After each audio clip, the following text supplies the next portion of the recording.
All right. Welcome to the very important NFL show hosted by Sosa and Prop. The NFL season is upon us, and we feel like it was necessary to make sure we give the people something that they want, which is NFL content from both me and Prop, not just from a betting standpoint, but some opinions and some thoughts on what we like and what we hate. Prop, what up, my guy? What's going on, man? Glad to be back. It's a very important occasion, so got a lot of things to discuss, a lot of thoughts, a lot of takeaways. Really ready to get into it, man. Obviously, man. First day of the NFL season was yesterday. We had a couple of games before the weekend came about. We had San Diego. I always say San Diego. The Chargers taking on the Chiefs. Chargers took on the Chiefs, won the game. Season over for the Chiefs already, or no? Oh man, that's what the world wanted to say. Every time they lose a game, it's the end of the world. Always something, man. Always something. And then also, obviously, the Eagles took on the Cowboys. The Eagles were able to win that game, no problem. Uh, any thoughts on that before we get into what we saw yesterday and just some competitive banter in regards to what we think? Well, I screened the Eagles and Cowboys game. I thought it was a goodie, a great divisional matchup. If CD Lamb catches a couple of those passes, I think it's a different ball game. Then we get the Miles Sanders fumble as well. We both thought the Cowboys would be better than what they were last year. And also Dak Prescott only played 8 games last season too. So I thought the Cowboys were able to compete. I do think they probably get the next one against Philly at the crib if Dak is healthy. And I don't think the Cowboys would be bad. I think more Javonte Williams, less Miles Sanders will be the antidote at running back for him. And how could you not help but not be excited for the receiver core? We haven't seen Pickens get going through that first game yet, but CD Lamb back to regularly scheduled programming. So I think that'll continue, and then Pickens will find his form. Dak Prescott looked great to me. I told you this personally. Like, he was so aggressive throughout the air. I think that was key, challenging that Eagle secondary and taking those shots. And I think that's very important in the game we have in the NFL now. So I'm excited to for the Cowboys season. And I was real high on Dak coming into the year, and I'm not disappointed thus far. I think what I love most about Dak is how in command he is. He's so in Yeah. control of the offense. Pre-snap, he's outrageously good. I think it's one of the qualities that isn't taken into consideration anymore. We're just so in awe of like crazy athletic ability and these aliens like Josh Allen and Lamar Jackson being the quarterback.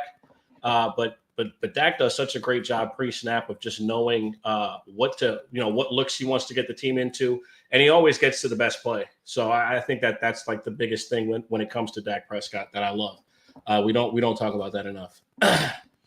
So Cowboys spread next week is free money. It's easy money. Oh, yeah, I forgot who they playing, but I just looked at that game. I do think they're going to win. I don't know, man. But Now listen, I got to see who they play. Hold on, I got to see. But listen, man, we got to get into the most important thing to start the day. And we're going to get into your boy, Aaron Rodgers, going to take on the Jets against your boy, Justin Fields. 34-32 final score on that one. Steelers able to get the victory on a last-second field goal. Rodgers played well. Justin Fields played well. Rodgers 22 of 30, 244, 4 touchdowns. Metcalf 4 for 83. Calvin Austin, he had four catches, 70 yards, and a touchdown. Offensive line played pretty well. Not too much to talk about in the run game, but your thoughts on Rodgers? It looked great. I thought he put an end to the he fell off crowd who weren't really watching them play last season. We watched a lot of Jet games because we were live on Sundays with you doing a live betting for the slate. So we were seeing, as he got better throughout the season, you know what I mean? I know a lot of the primetime spots probably didn't look the best, including the matchup against the Steelers earlier last season. But I just didn't think he played bad last season. I thought he picked up his play towards the end of the year. And I really think that the thing with Aaron Rodgers is more of a dislike about him as a person than him as a player. And I think that kind of comes into people's thoughts on him as a quarterback. Like Tom Brady said, he's the most talented thrower of the football we've ever seen, and I've always said that myself too. So I thought that he put a silence to that crowd. The Jets defense is it a concern, or is it just how good Rodgers looked?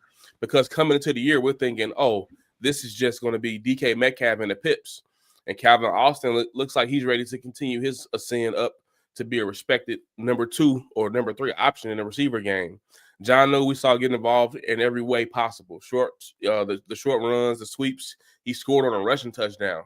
I expect that to be happening all season because Arthur Smith loves John Smith. So yeah, I mean, from Rodgers, I thought he was a technician. He had 2 passes that should have been intercepted though, but other than that, I thought he played great football. Yeah, I'm obviously I've spoken at large about Rodgers entering the season. Like you said, a lot of people have a personal agenda when it comes to him. I don't really think it's a Kenny play thing. It's a, do I like him enough to actually want to, give a fuck anymore at 42 or whatever. Yep. But the numbers look good. Obviously, like you said, you brought up Calvin Austin.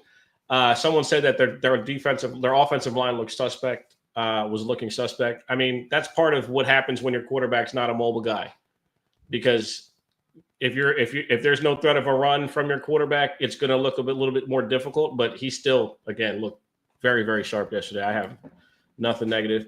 Now, obviously, on the other side, you got Justin Fields, 16 for 22, 200 yards, 19 rushes from Breece Hall for 170 yards, and Garrett Wilson, who's supposed to have a bad year. 7 receptions, 95 yards, and a touchdown. Your takeaways from the Jets? Anything good? It kind of was exactly what I expected. I never fed into the Breece Hall will be washed crowd. So I thought that year 2 from an ACL injury, he should be back to the Breece that we knew, and he was exactly that. 19 carries. His carry prop was at 11.5. I said that was too low. 19 carries for 107 yards. He was the second leading receiver, only 2 catches, but he had 38 receiving yards. Get this. Fields completed 16 passes. 7 of them were to Garrett Wilson, right? The only other receiver that had 2, the other receivers had 2 catches, right? It was Tyler Johnson, Josh Reynolds, and then the tight end, Jeremy Ruckert. Garrett Wilson, 95 yards. And it was, the thought coming into this year was, all right, the Jets not going to throw the ball much, and then Fields won't have many weapons at wide receiver. But, I mean, I kind of look at it like this is still a more talented offense than he had in Chicago when he finally got DJ Moore. So I wasn't expecting them to put up 32 points, but I didn't think they would be as bad as what the media was trying to let on. And sure enough, they hit the ground running.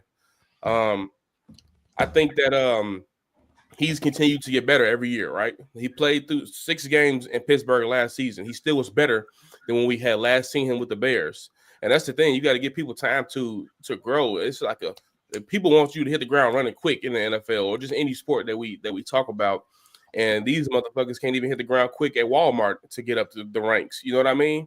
So it's like have some grace for athletes who are actually doing something that's mentally and physically taxing against some of the best people in the world. So I think Fields is going to continue to put it together throughout this season, man. It was great to see. It was a fun game. Everybody thought that was going to be the lowest scoring game of the weekend. I remember I came into the spaces. I said, listen, take all this for the Jets offense. Everything I said won. If it's one thing I'm going to do, I'm going to tell you how to make money on a Justin Fields-led offense, man. Not many people can do that shit. You know what I'm saying? Week 2 against Buffalo, we're going to have some shit. We'll talk about that on the Friday show. But, man, I'm excited for Justin Fields. I think this is going to be the best year of his career. Me and you been talking about that shit all summer, and he came out week 1 proving us right. So, 16 more weeks to go. Hey, man, Justin Fields had to learn a new offense. Looked pretty damn good.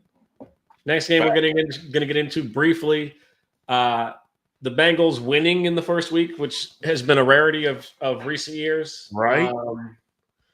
Beating a divisional opponent. The Browns obviously losing 17-16. My takeaways, everybody wants it to look nice. Winning doesn't have to look nice. You just have to win. It doesn't really matter how you get across the finish line. Just get across the finish line, and nobody will care about anything else. That's really all I got in regards to it. I think that we want performance from the offense. Cleveland's defense is pretty damn good. And I think that's what we learned yesterday. I think we learned that it's in divisional games, you're going to have these moments where teams are going to compete, and that's just part of football. So I don't really I can't really take any negative takeaways for the Bengals. Ultimately all they wanted to do was win the ball game. They walked out of there with a 1-point win. A lot of heroics from the defense. The defense performed a lot better than we expected. I think everyone thought that Cleveland would still have some level of success offensively. I think they might have found something in Harold Fannin Jr., who is a rookie, obviously, tight end. We talk about Njoku. I think Fannin might hold value just in the offense. He's an athlete. Guy can get off.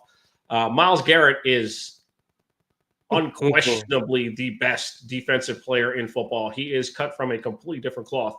It's like watching LeBron James, bro. Like I know that's right. I said that because look who put the comment about him. But that's all I'm saying, man. He's unbelievable. He's insane. It's incredible to watch. Hendrickson also made a couple of big plays yesterday, so shout out to him. Yeah, just like you, I don't have many thoughts on this game. I'm not really putting too much thought into the score or it being competitive. I know some people thought maybe, Cincinnati would just come beat the shit out of Cleveland, but it's a divisional game. These teams play each other twice a year. You got to expect divisional games to be close the same way the Eagles and Cowboys game was close. Well, it was a 4-point difference. You know what I'm saying? One turnover sealed the deal. Joe Flacco is a vet. The offense is talented. We saw Sampson get active. Well, not active per se, but I guess he'll be the lead back, especially with the situation kind of being a question mark. What's the rookie from Ohio State? Judkins. I don't think any of them really as far as fantasy or anything. I don't think they might be able to bet on them, but I don't think from a fantasy standpoint anyone stands out yet, right? They didn't really perform yet. Nah, Sampson doubled Jerome Ford in carries, but he had 29 yards with it. You know what I'm saying? So that's why I said lead back role, because he doubled him in carries. But the passing offense definitely got to look into that a little bit more. Flacco threw the ball 45 times, 290 yards. And like you, I had a note for Fannin, 7 receptions, 63 yards. Now, Sampson did get involved in a passing game, which is why, I knew there was a reason why I had him wrote down. He had 8 receptions for 64 yards out the backfield. And then Judy, 66 yards was solid. But I think the biggest winner on offense will be Fannin, especially with Joe Flacco at quarterback. We know Flacco loves tight ends. So that's why I'll keep an eye on him and Njoku. I don't want to put too much into Njoku only having 3 catches. We'll see how it goes week 2. But obviously Flacco played good enough to keep Dylan Gabriel on the sideline, right? Obviously. Any concern about Chase? 2 catches, 26 yards? Listen, I have no concern about the Bengals offense at all. I got T. Higgins in fantasy. Somebody tried to send me a trade for him today. I'm not trading them. It's week 1. It's the Browns defense. Trust me, we got plenty of time. Adam said, I think the biggest thing was, like you said, the Bengals actually won a game in week 1. You know what I mean? So let's, what I'm saying, let them, they're going to do what they do. Yeah, get the monkey off your back. Who cares how the team performs offensively? Get out of there with no injuries and live for next week. Right? I just can't think of anything more. Dude, Chase Brown, as advertised, he didn't have many rushing yards, but he had 21 carries. Well, Burrow threw the ball how many times? Burrow only threw the ball 23 times. They let Chase Brown run the ball 21 times. So I definitely think he'll be as advertised. And volume like that, it's not going to be low production for too much longer. He did get into the end zone, but 21 carries to 43 yards, it won't be like that every week. You know what I'm saying? I think that the thing that stands out most to me is that Cleveland had the ball 11 more minutes and lost the game. That's actually insane.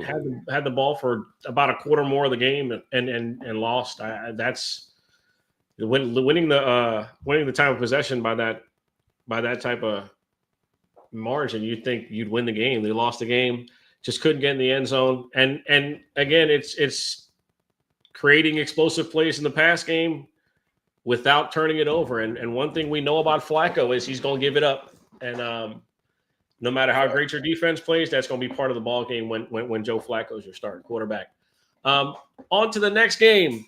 The Colts beat the dog shit out of the Miami Dolphins. Oh my goodness. Oh man. 33-8. Daniel Jones, Vanilla Vic. Isn't that what they called him? 22 for 29, 272, a touchdown, 7 for 26, two rushing touchdowns. Life is different when you got an offensive line, ain't it? Facts. That was crazy. An offensive line and weapons. Listen, I gotta be honest, and this will be the first big moment here for me on this particular show. Mike McDaniel is a fucking bozo. It's time to fucking admit it. He sucks. He has no control of his locker room. They do not respect him. He got put in a fucked up situation, in my opinion, because he didn't draft Tua, and he had such relatively good success as opposed to the years prior offensively, and then he's had to rely on Tua's health. The offense is completely figured out. Tua can't push the ball downfield, so unless he's deathly accurate and his playmakers make these plays in space, he's below average as a quarterback. The stat sheet might say something different a little later on in the season or anything like that, but man, it's looking bad. You got trash ass Tua, 14 for 23, 114, a touchdown, 2 picks.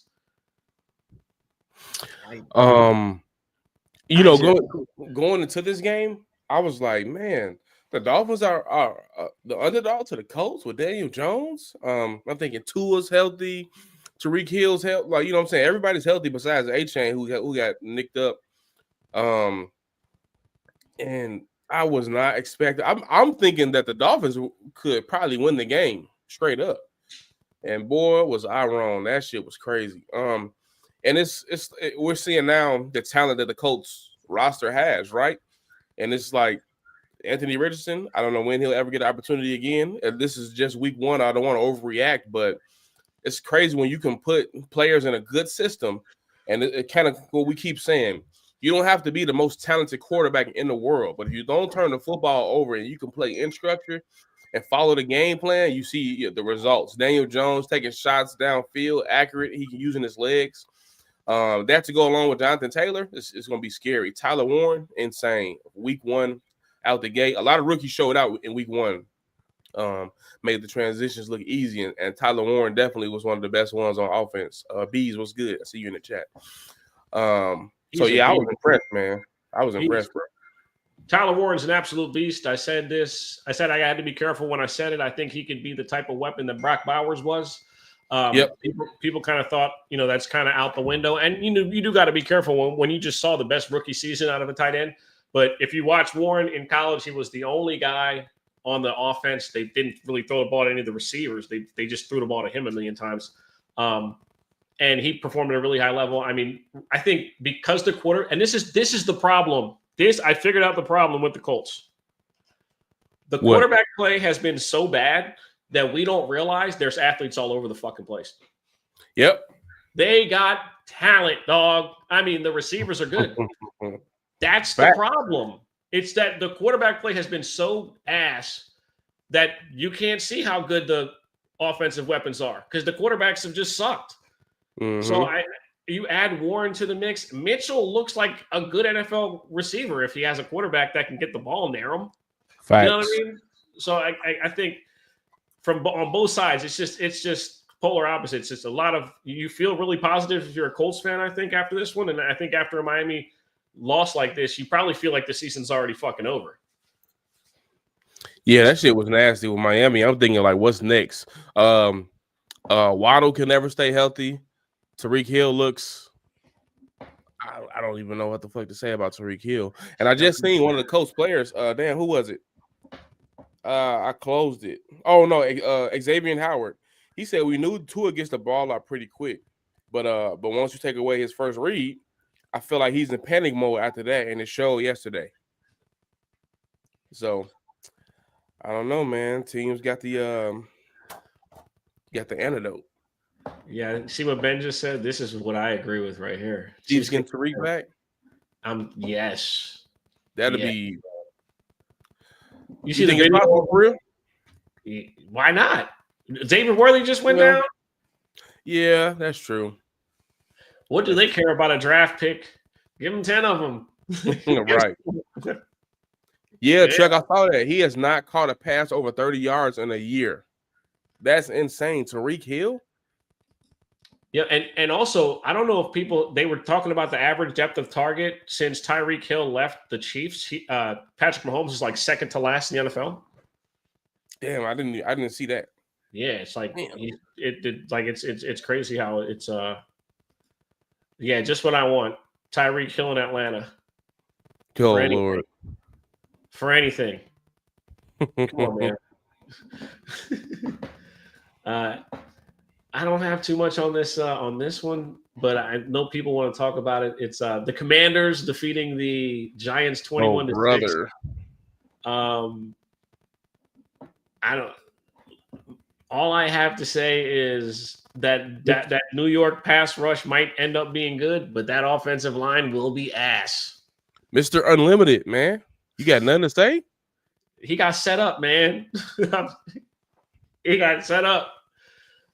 Fucking, and it was so much hype going. It's so crazy how he's cooked. People shit on the Jets all off season and gas the weak ass Giants. And look at that shit they did against the Commanders defense. Is the Commanders defense that good, or is the Giants offense just that bad? You know what I'm saying? So how many weeks you give it for Jackson Dart? One more. One? You know, man, it was crazy. He didn't even want to commit to him for week 2. He just committed to him today. The O-line is ass, bro.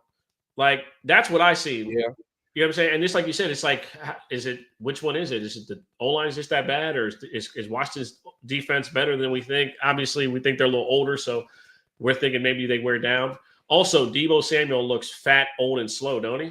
Right. Shout out to Deebo for that touchdown, plus 220. Wow. Let me tell you, he just looks like he's completely washed, done, nothing left in the tank. Man, one thing you got to know, everybody who's in the contract year showed out yesterday, didn't they? Deebo, Brees. Who else in the contract year? Damn. Show me the money. They want it. Contract years, man. These players want to get paid. You got that's when I want to bet on you. When the team not believing in you, or the team saying, "Go, show me you worth this money." Yeah, I'm betting on them every time. Man, yesterday was just like a bit of an anomalous. I'm not going to even bring up the Niners. We won. I'm not here to brag. We won. Another close divisional game. I don't think you can take too much away from it. Cooper Kupp is probably over with. The time has come.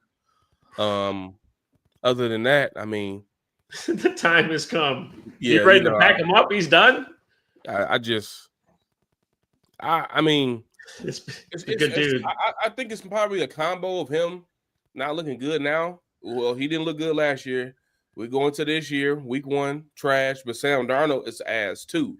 You know what I mean? I think that's going to be exposed. But, I'm going to hold fast because the Seattle defense is legit. So I'll hold fast on that. I thought Brock Purdy made a couple bad reads. What did he throw, 1 or 2 interceptions? Through two. I'm not going to lie. The first one, you understand why when you actually look at the play, because it's based on design, right? So McCaffrey's supposed to chip and release, and he's supposed to release into that area right in front of the linebackers. Mm-hmm. He slips on the play.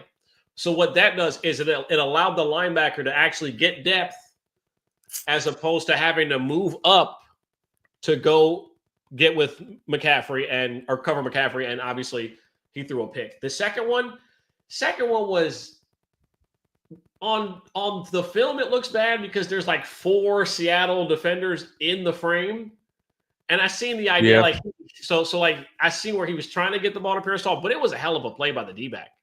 It was a hell of a play. So that one was. So the other one he threw into like triple coverage or some shit. Yeah, the first one I could live with. The second one was, like I said, there's like 4 guys on the other team in the picture. I don't, you know what I'm saying? I got a stat for you because I know you're a 49ers fan. What you think about this, man? Since week 10 of last season, kicker Jake Moody has made 12 of 23 field goal tries. That's 11 percentage points lower than all kickers who have attempted at least 10 field goals across that span. Bro, I don't want to talk about him, bro. Third round. Listen, bro, we drafted Trey Lance. Like, come on, man. Like, you're mad at a kicker? Like, come on, man. Fuck it. It is what it is. We won. Like, winning is the best deodorant, bro. Like, you know what I'm saying? Like, I was sick as, I'm not going to lie. In real time, I want to break the fucking TV. Of course. You know what I mean? But like, what are you going to do? And it was crazy because Kyle was like, do you see what Kyle did, bro? He went for it on like 3-4 downs just because he didn't want to put him out there. I'm not trusting him. Yeah, I don't blame him though. While we were losing, like, then he was like, all right, man, go kick the field goal after like going for it 5 times. So Pearsall looked good. I was just about to say that. Yep. I make fun of his nickname all the time. But also I'm glad Chuck mentioned this. Special teams, just a disaster. Not only did he miss a kick that was point blank, he got one blocked. So, you know, it's not just one. This is a big one, right? I think this was the biggest takeaway for me from the game. Charbonnet basically being RB1, and he was the guy down the stretch in the 2-minute. I was wondering, I'm like, is it because Kenneth Walker has bad history against y'all, or is it just like this is what it is now? Well, I mean, down the stretch, it was a 2-minute offense. Charbonnet did look more explosive. I can't lie. Charbonnet looked like he got low, you know, he looked more explosive. Kenneth Walker's always hurt, man. That shit, it starts to weigh on the body. You know what I'm saying? So I hope he's healthy. If Walker can make it through the season, I think Walker's a really good back. But Charbonnet just looked like he got a little bit more juice right now. Everybody injury for y'all, just like last year, man. Hopefully that trend will continue. I don't think George Kittle will play week 2. I'm thinking he'll probably be out like 2-3 weeks with the hamstring. We'll see how it goes this week. Jawan Jennings did not come back into the game. They already got Ayuk, who won't be back to week 7 or 8. So it's gonna be Ricky Pearsall and Christian McCaffrey, Christian McCaffrey was right back to the old C-Mac, man. He got active, a lot of touches. I expect that to continue, especially without Kittle. I don't know who y'all play this week, but I'll definitely be tuned into that. And I think it's going to be the Ricky and Christian McCaffrey show. It's wonderful. Who thought you'd be saying that about the 49ers? The Christian McCaffrey and Ricky Pearsall show. Holy shit. I mean, listen, after yesterday, Shanahan gets to say he was the smartest guy in the room again. Drafted Pearsall first round. We did not think he was a first-round pick. A lot of people didn't think he was, but I mean, through one game, he looked pretty decent. I mean, I'm not gonna backpack it. Travis Hunter show was on. The Travis Hunter show was on yesterday. Didn't really do much. I mean, they had like a crazy weather delay throughout the game. I don't know if you checked out any of it. Wait, which game you said? Jaguars defeated the Panthers. No, so that delay kind of threw me off on that one. So I didn't see much, but I will say your boy. I didn't see you talking about him too much, Bryce Young. Did you know that they said in his starts, right? And 90% of his starts, he's been the worst quarterback in the NFL. That's insane. So we had the hype for them coming into the season. They lose 26-10. We don't know how good the Jaguars are. I don't think they're that good, obviously, but we just know how bad the Panthers are. And it was really people going into this season that was telling me and you in spaces that the Panthers had a chance at this fucking division. It's going to be the Buccaneers and the Falcons like usual. And it's going to be the Buccaneers on top again. Like I said, they're about to win the division. But I just wanted to salute to the Panther fans, man. Good times will come soon. I don't know when, but keep hope alive. Jesus Christ. Man, listen, I got nothing. You said that's my guy. I'm going to stick with him. Hopefully it's just hope. I think I would like to believe the weather delay was huge. I don't know if because I watched a little bit after the delay. Right after they got back, bro, like the second or third play, like ETN went for like a 71-yard run. Yeah, he looked good yesterday. And he just went crazy, went straight, down the field and just went kind of nuts. And with a great game, like you said. But I think the weather delay was the biggest problem yesterday. I'm not ready to just be like Price sucks or anything like that. It's just I'm not, I'm just I'm not going to do that yet. I'm not fantasy purposes. I like the target share that Travis Hunter had. I don't think BTJ will put out that low of them low of numbers or that low of output again. I'm not concerned fantasy wise. Still BTJ and Travis Hunter. for the Jaguars offense, and it looks like it's still Etienne's backfield. We heard a lot of talk about Bixby, and the other guy, I forgot his name, but it's Etienne looks like he's back. Etienne won a bag too. Facts. I mean, like you said, all these players that won a bag. He done seen his college roommate Trevor Lawrence get dumb paper. He need his due. You know. Listen, every week of the NFL season, I will be doing a Michael Penix hate watch. Because I don't think he's good. And one thing about me, when I will go through the ends of the earth to make sure that if someone I said is going to suck actually sucks. So, oh my God. I'm just saying this is what it is. You know what I'm saying? Some people lie about that type of shit. If I don't like an athlete, I just don't like him. I just don't think he's good. I think people do a lot of talking about this guy. He's not good. Okay. And the thing is that like, you ever notice like some of the biggest bums get like these amazing superstar moments? Like, I ain't gonna lie, the touchdown looked really cool. Like it was like the rushing touchdown was like a really cool photo. But again, he put up some yards late, obviously. Ibuka's the deal. I mean, he only had 4 catches, 2 of them were touchdowns. Baker Mayfield making very, very high difficulty throws throughout the game, which is the one thing I got to give him credit for. Baker makes some tough throws, man. All the time, man. Tough ones, bro, where you're just like, what the fuck? Gunfinger. So he came through at the end of the game. Obviously, Bijan, huge game catching the ball, but obviously the running game was completely neutralized. We know that that's what Tampa's going to do, though. And again, Atlanta lost a close one. I had somebody say that they were impressed and that they were moved by Michael Penix's performance. And I just want people to remember that Kirk Cousins went for 500 yards against this defense last year, and he got benched. So, you know what I mean? I don't, just relax and hold your horses because it can get really, really, really, really crazy real fast. Also, somebody kept mentioning that they think Kirk Cousins will play for Atlanta this year. I don't know about you, but I hope so. That would mean I was right. You think Penix will be that bad to where they go backwards?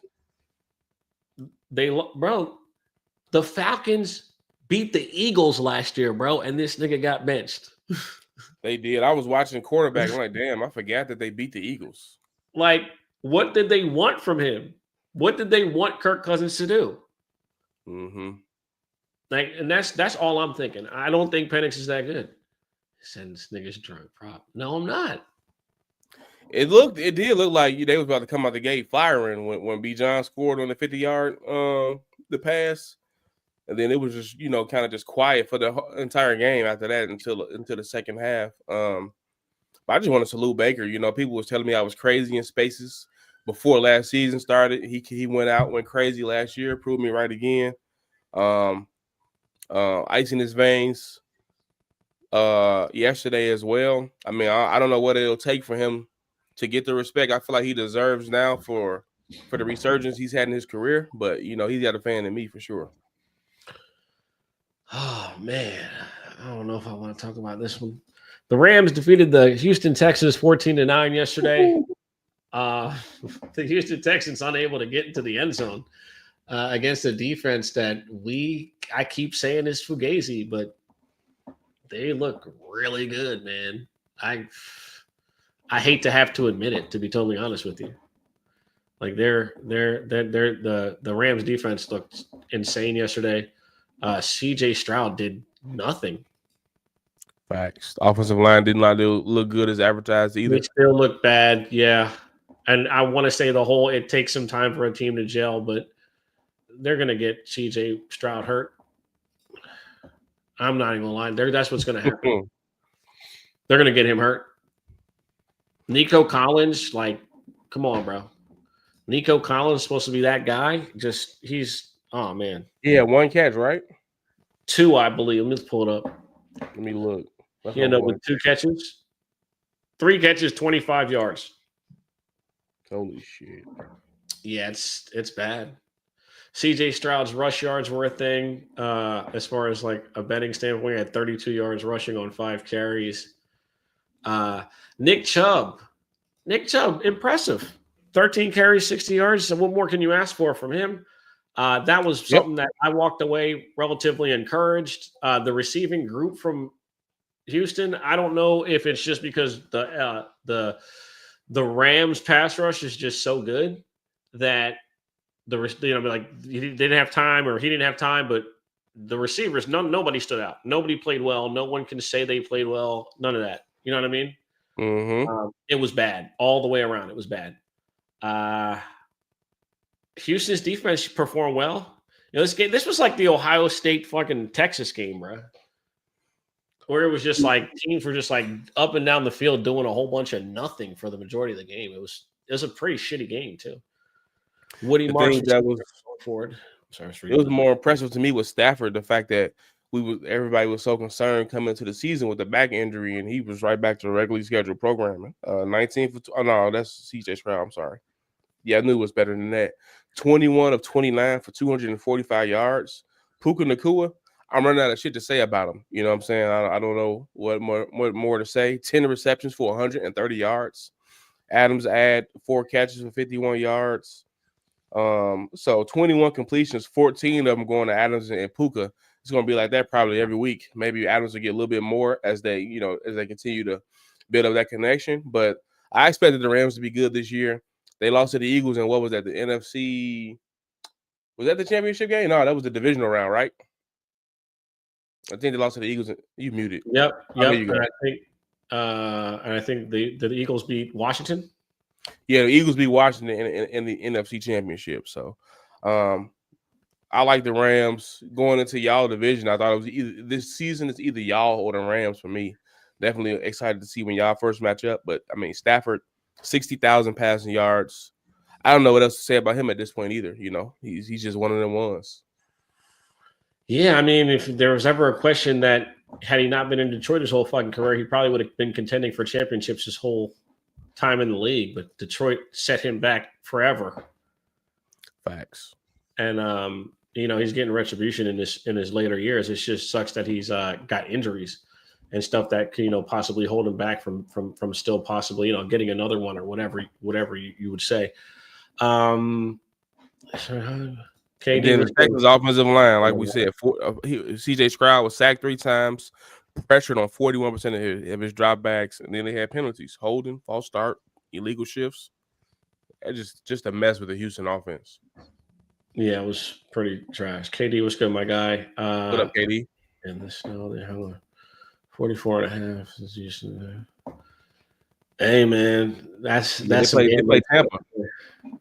They play Tampa this week. Yeah, it's going to be an interesting one for certain. I don't know if you got any time to look at this one. Broncos Titans. I saw the second half of this one. Another ugly game. I thought Cam Ward, he looked good. I looked at some of the tape back today too. I just think the receivers sold him a lot, especially the receiver I love to hate, man. Why am I losing? I can't even. Oh, Calvin Ridley. I saw one of his big drops on that crosser. I think that was the big one. Quarter. That was huge. On the money too. Oh my God. RJ Harvey had a 50-yard run. J.K. Dobbins looked good. I think they'll continue to compete and split that backfield. But I do think J.K. Dobbins is RB1. Both defenses look good. To Adam's point, I thought that was impressive. We expected Denver's defense to win them this game anyway, but Bo Nix didn't do much to help. You know what I'm saying? Oh yeah, that is a pause. Yeah, crazy. That was pretty bad. That was pretty bad. That was pretty awful. No lie. I know you didn't like the Broncos, so I'm sure Bo Nix. It's not it's Bo Nix. Well, right. It's not the Broncos. Bo Nix you don't like.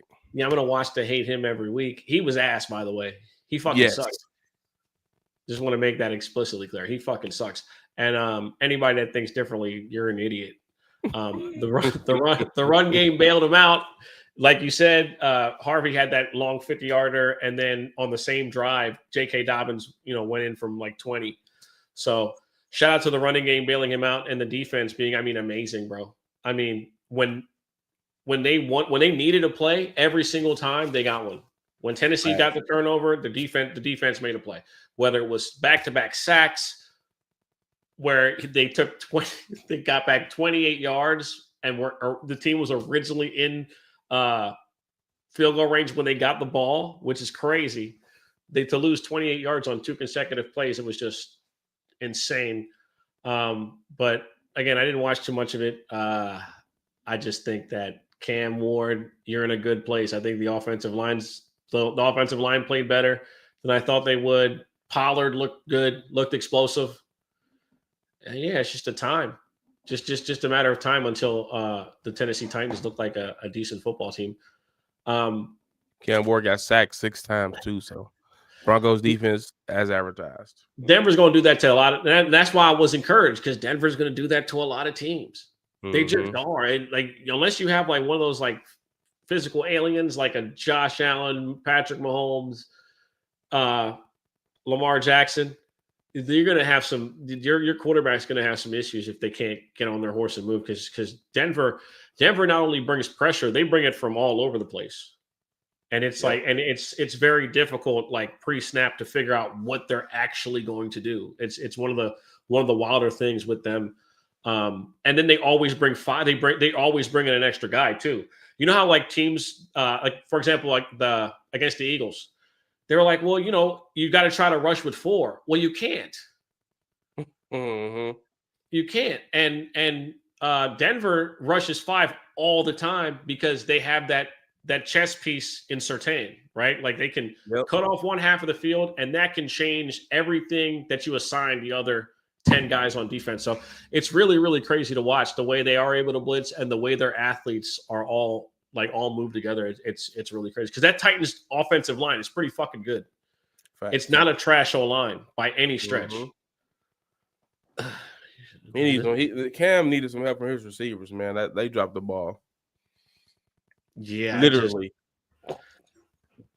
Yeah, but also, you know what the problem also I think with Ridley was, and it gets into that. It's like, an NBA player where like when they don't pass you the ball, you start getting disinterested in the game, and you just start going through the motions, and then boom, you're in a pressure packed moment where the game's on the line and the money's on the floor, and you're not ready. Because they ain't known that though. You know it's a tough matchup going into Denver though, so the target's not going to always be there. You know what I'm saying? So I don't know. I get what you're saying though, but he got to be able to lock in. You don't have no excuse if the checks are cashing, right? That's you went to the Titans because they gave you the most money. Exactly. So that's how it's got to go. I really didn't want to talk about this one either, because the think pieces on Buffalo, Baltimore are just insane. Man, that shit. That's the next one? Yep, that's the one I'm loading up. Yep. Where do I even begin? That shit was a movie. Now, not being a fan of either team, I just was able to enjoy watching that. You know what I'm saying? But if you're a Ravens fan, you got to be tired of this shit, right? I mean, how many blown leads is that? That's all I'm seeing when I log online today is different graphics of the Ravens with double-digit leads in the second half and fourth quarter of game. 17 times Harbaugh has had a double-digit lead in the fourth quarter and has lost the game. That's insane. 17 times. Now, I saw this angle. I saw this take. I know you're a Lamar Jackson fan. Do you feel like he got too conservative? Not him, but Harbaugh, and they took the ball out of his hands? I mean, bro, if you're going to run a jet sweep with the 5'8" receiver,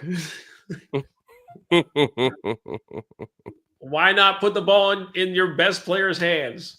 The guy who's gotten you this far, what are you doing? Yeah, again, we're always going to bring up hindsight's always 20/20. But I just think that it's just reactionary and situational. And why I say it like that is, when a team is up points, you say keep your foot on the gas. Well, they handed the ball off to Derrick Henry and he fucking fumbled. Yep. So is that not keeping your foot on the gas? I mean, the guy ripped off a couple of 40-yard runs. That sounds like a gas pedal to me. Yeah. Right. But it's like, what do you want us to do when you say keep your foot on the gas? Throw the ball, like you know what I mean? That's what I don't get. It's like there's you're up by multiple scores with 5 minutes to go. Why the fuck are you in off man? Like, what are you doing? Like, why are your corners 15 yards off receivers? Like, why the fuck are you doing that? You know? Yep. But obviously, that's just me wanting to blame somebody. I thought that when we talked about the Jets game, I forgot to mention, of course, the loss was, I would put it on the defense. Brandon Stevens was fucking horrible, just like you told me he was, coming over from Baltimore. They thought they upgraded, right, to get Jair Alexander, and he looked like a shell of himself. It made the Packers look like geniuses. Like, get him out of here. He was horrible yesterday. So that stood out to me. The Buffalo Bills take longest rush props against the Bills, the same way we did last season. I don't know how many runs of 10 or more yards Derrick Henry had. It had to have been almost 10 out of his, I think he had like 18 carries or something like that. All I know is his longest rush prop was 17.5. Wow, Busy B, that was kind of crazy. Well, I get what he meant. It was the defense that good on Andrews because he was a no-show. Don't look at it. See, Busy B, he tried to pause you. That wasn't a pause. He tried to get him. That wasn't a pause, Busy B. Andrews is old, bro. You know what I'm saying? Y'all think that was a pause? Damn, I tried to help Busy B out. But yeah, Andrews was a ghost yesterday. Ed would know likely too. I thought he was gonna show up, and we did not get that. I don't know, man. When it comes to the Ravens, man, Andrews, what the fuck was that? He had one catch, right? Oh my, yes. And dog, shout out to Dalton Kincaid, bro. He might be resurgence, might be a big year, bounce back year for him. Battled injuries, was battling injuries last year. He looks like the guy they drafted. I had him on my bench in fantasy last night. Could have used him. Yeah. You want to hear the worst? You want to hear the worst thing, the worst fantasy start in the history of life? Bro, I started Tua Tagovailoa yesterday over Justin Fields. Oh, no, you didn't. Bro, and you want to know who it was against? Who? Rebound guy. Wow. And entering tonight, we got 2 players on each team. Mm-hmm. And the score is pretty much tied. I'd be up 30. It had already been over with. I'd be up 30 points right now. Damn, you believed in Tua. Yeah, I'm an idiot. Can't blame you, man. You thinking, oh, it's going against the Colts. He gonna show up, man, right? Or at least like Tyreek would give a fuck. He didn't. He doesn't. Yeah. He does Tyreek, not care. get ready to get up out of there, man. He does not care, bro. He's over it. You can clearly see he's over it. He's like, man, it's done with. I'm trying. Don't rub in the Packers smoke, man. When we get into the Packers, I know you're trying to avoid that shit. They look nice. That shit was crazy yesterday. That was the Detroit Lions that we've been seeing, man. Was Ben Johnson really like? Was he everything? Because they couldn't run the ball, couldn't get no passes off. I mean, yesterday that was crazy. That wasn't crazy to y'all, chat. Like the Packers is now or never, right? Just week 1. But like I told y'all, I like the Packers to win the NFC North. We're gonna see how the Bears and Vikings look today. But I'm pretty sure I will be talking about the Packers being the best team in the NFC North after tonight. Listen, if that's the case, then Caleb should win by 30 tonight. What you saying? Oh no, you know that ain't. They gonna do it that way. The Bears might not even win today. Bears by a touchdown plus tonight.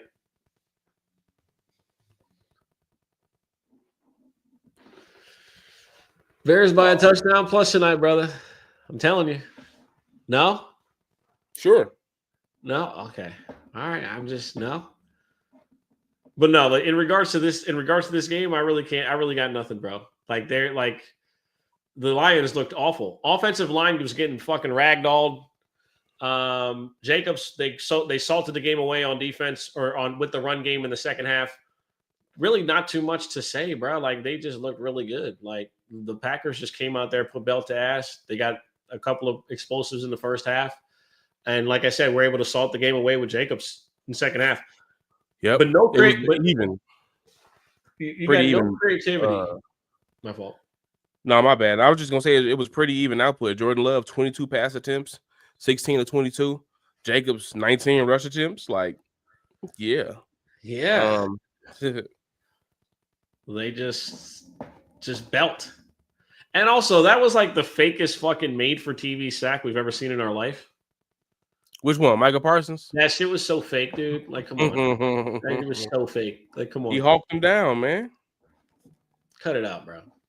He hawked him down. That was awful. That was Sam Laporta. Is he? You know what I'm saying?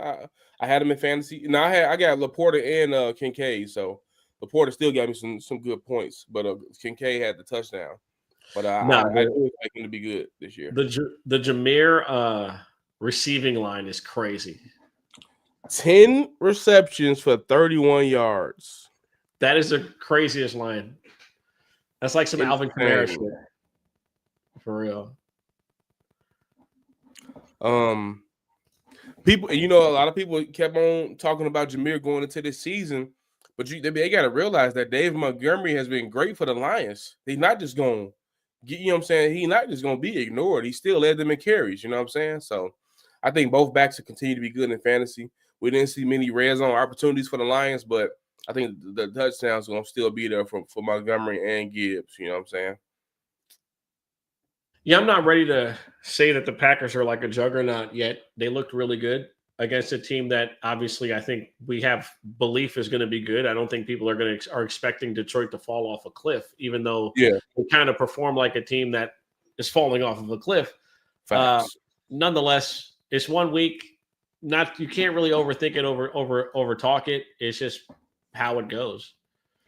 Thursday is a movie. Packers, Commanders, Thursday Night Football. Then we could talk for both of them teams.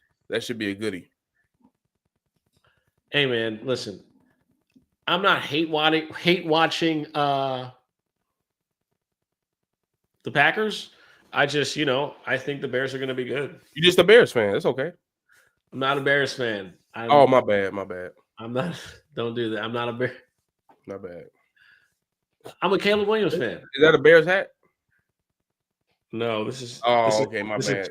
This is Ame, man. You know what I mean? Okay, my bad. Is that a Bears hat? You got that Justin Fields Jets jersey or what? Oh, I'm gonna have it on screen, man. Don't worry. Okay, just making sure. All right. Yeah, don't worry. Sure. Chicago sports fan is nasty. Whatever, man. Thanks. Whatever you say. All right. Speaking of Chicago sports, we're gonna get into tonight's game. I don't really. I think this week the games were kind of boring. I'm not gonna lie to you. I didn't think they were amazing. I didn't think we got that great of a entertainment product. Who would have thought? I mean, the Ravens and Bills we expected to be good. Both defenses look bad, but you got two of the best quarterbacks in the league. Then the other shootout this was unexpected. The Steelers and Jets 34-32. You know what I'm saying? Other than that, another offense that looked crazy would have been the Colts. So we're talking about 5 offenses that really lit it up. Other than that, only 5 teams scored 30 points or more. Jets, Steelers, Ravens, Bills, Colts. So, and is that and then you have to take into consideration, is that matchup based or because the weather, or did somebody have a good day? Like that, I think that 26-10 against Carolina. I don't know how much I credit that to. I don't know a 2-hour wait to get back to play. Same for the Eagles game. Like, the Eagles game, they sat out like an hour and 20 minutes because the weather. Yeah, they did. Yep. So like that's you just you in the fray of playing, and then the energy just gets sucked out of the building, and you're not. I think that played a huge factor in the Jacksonville game. So I can't really judge the 26-10. Obviously, good talking point immediately after. But as for tonight, Monday Night Football, Chicago taking on Minnesota. I'm guessing you're on Minnesota tonight. Actually, my favorite prop in the game was a Bears prop, man. Okay. All right. Okay. What's it going to be? What are your thoughts on? DeAndre Swift over 0.5 receiving yards in the first quarter. We know how Ben Johnson likes to get running backs involved in the passing game. DeAndre Swift has played for Ben Johnson already when he was in Detroit. And one thing we know about the Minnesota Vikings, they blitz the most in the NFL. He went over this number both times he's seen Minnesota last season. I think with Caleb seeing that pressure, it'll be easy for some dump offs to Swift or just a screen to keep the defense honest to get the game going. And that's at plus. When I looked last night, it was like plus 140. So I'm going full unit on that one. Shout out to my dog Adam in the chat too. Our first quarter fast money plays went 5-3 yesterday in the debut for 2025, and looking to end strong with Swift tonight, man. I got 2 touchdown scorers in the game. I like Olamide Zaccheaus at plus 440. I think he's an underrated player who I think fits perfectly as far as being able to take the top off of the defense, and I think to get it a plus 440 is quite lovely. I don't know what kind of snap count you're going to get Luther Burton on as the third guy, to be totally honest. I do like Odunze to perform well against this team. Somebody's got to take away from what last time they saw this defense, Chicago looked really, really good. Obviously, different coordinator, but you have an offensive coordinator that's very familiar with the team on the other side. So I don't know if Luther is going to actually be a factor to start the season. Sounds good though, but I do like Olamide Zaccheaus. I think at plus 440 to get a touchdown. I think like his snap count's going to be high, and he's going to get opportunities. I think you get a couple opportunities. I don't think you're just going to. I think also I like anything DeAndre Swift. I think that they should be able to run the ball relatively well against Minnesota. I think that Minnesota's going to blitz. They're going to bring heat. They're going to try to speed Caleb up. And I think that we're going to see tonight, this is a great first test. And the reason I say that is because Ben Johnson's so familiar with the defense on the other, or the defense on the other side. You know what I mean? That's my major thing. It's like, well, they're a really good defense, but he's seen them twice a year for the last 3 years. So as far as the game plan, he should fare relatively well. I don't see there being a situation where it's like the offense is confusing or the defense is confusing in regards to scheme. So again, I'm taking on him. I think Odunze will perform really well. I think Odunze will probably take the reins as the number 1 guy at some point during the season. You don't draft a receiver in the top 10 in the NFL draft to be a number 2 guy. Although I do think that what DJ Moore brings to the offense is that gadget play ability. That's something that he's always been good at. I think that like his rushing receiving number probably might be a good play, or if you get a rushing line on DJ Moore, I think that's also not a bad like lotto type of look. Yep, I like Aaron Jones in this one too. He loves the Chicago Bears. You got a rookie. Well, not a rookie, but JJ is making his first start after missing all of last season. I like for him to lean on Aaron Jones. I think his lines are pretty low tonight. 68.5 rushing plus receiving yards. I like him to get involved in a passing game and a rushing game, of course. And I think he can score a touchdown tonight as well. The TD is plus 178, and the rushing and receiving yards are at 68.5. He scored a touchdown his last 3 out of 4 against the Bears, both games last season. And his rushing and receiving against the Bears, as Mike Jones likes to say, a Christmas tree. 127 yards, 141 yards, 129 yards, and 106 yards.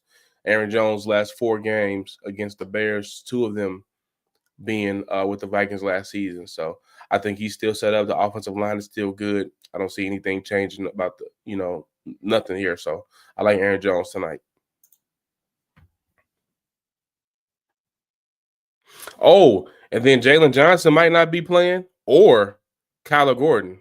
So that's going. If they don't play, I just don't see how the Bears win, or we just see a high scoring game.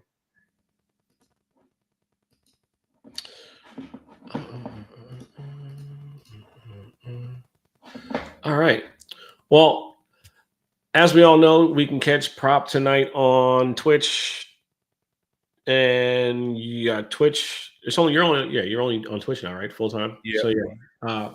Twitch for the primetime NFL game. What time are you starting up? About an hour to an hour and a half before kickoff. I'll tweet out the official time on my Twitter. All right. Well, we'll be back tonight. This is the very important NFL show. The very important NFL betting show is going to come on Fridays. We'll give you guys some picks, some looks, some research and analysis prior to the NFL slate on Sunday. But Monday is more of like event time. just like some open conversation about the game, how we feel, how our opinions go, what our thoughts are. It's not just what are the bets.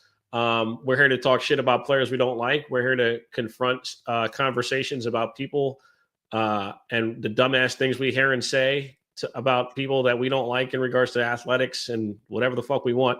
But just generally speaking, just trying to have a more open conversation about sports and not just, about the bets, because sometimes the bets don't really line up with our opinions on certain players. And narratives are fucking important. Facts. So with that being said, we'll catch you on Friday at 1 p.m. Central for the very important NFL betting show. And we will catch you tonight. Fast Money Prop on Twitch, and come make some live money with us, because it's one of them games where you can really get busy. Hell yeah. Peace.